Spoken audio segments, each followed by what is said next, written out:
Évangile de Jésus-Christ selon saint Luc.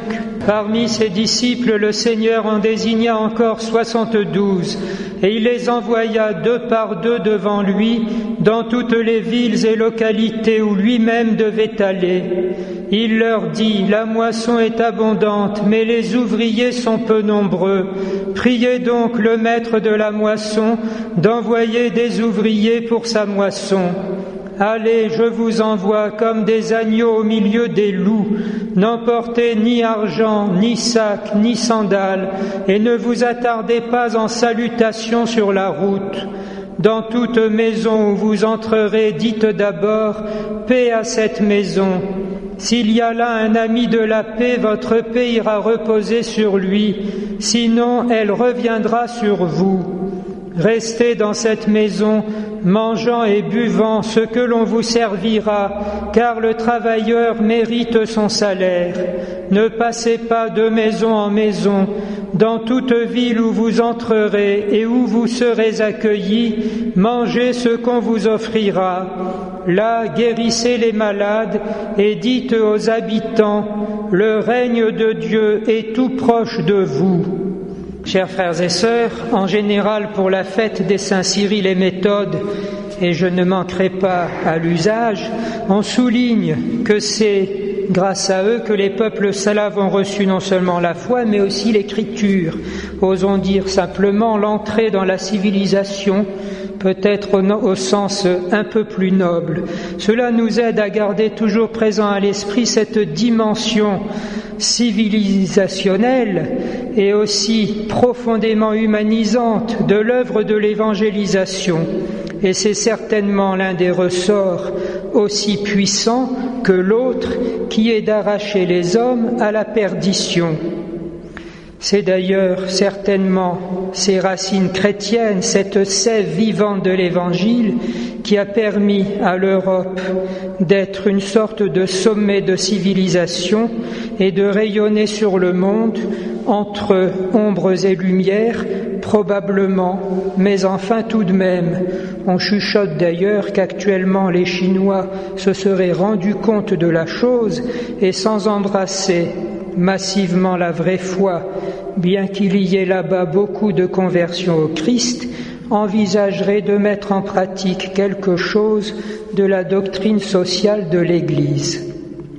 Nous sommes assez heureux de cela, mais cet écho un peu particulier de la fête des saints Cyril et Méthode pour l'Europe est aussi accentué par le fait que Jean-Paul II, en promouvant la mémoire au rang de fête, quelques années avant la chute du mur de Berlin, avait déclaré « Il faut que l'Église et que le continent lui-même respirent avec ses 2 poumons, Orient et Occident ». Il est certain que cette perspective de l'unité profonde, réelle de l'Europe serait la gage d'un très grand renouveau.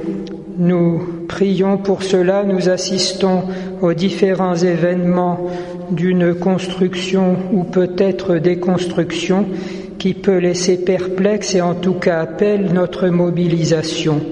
Puisqu'en particulier avec Jean-Paul II puis son successeur Benoît XVI, on avait compris, malgré l'ambiance un petit peu laïque, pour ne pas dire plus, que nous respirons, qu'il y a un impact historique réel de la foi chrétienne et en tout cas de la ferveur des catholiques et de leur engagement uni avec leurs évêques au souverain pontife. Mais cette perspective, avait dire, est un peu colorée en ces jours où nous sommes par les dernières nouvelles qui nous arrivent du Saint-Siège et d'ailleurs l'écho de la première lecture. Nous les apôtres, nous ne perdons pas courage, bien que nous soyons en effet des poteries sans valeur, mais on voit là que les personnes sont finalement un peu indifférentes peut-être. Ce qui compte, c'est la grâce du Seigneur. Les apôtres sont là, ils se succèdent et c'est toujours le même Esprit Saint qui nous conduit plus profondément vers la vérité tout entière du Christ. On souligne bien la faiblesse, la fatigue du Saint-Père, mais ne nous y trompons pas. il a été et il reste toujours l'un des esprits les plus puissants de notre temps. Pensons à ses derniers discours, en particulier sa lettre pour la Journée mondiale de la paix, reprenant quelques idées du discours à la Curie et au corps diplomatique au tout début janvier. « Il faut s'atteler maintenant », écrivait Benoît XVI, « au démantèlement de la dictature du relativisme. C'est une condition nécessaire pour la paix du monde d'aujourd'hui. » On comprend alors que, envisageant la suite, ayant désormais tout mis en lumière, il laisse la place à son successeur, dont nous subodorons qu'il devrait être un homme d'action cette fois.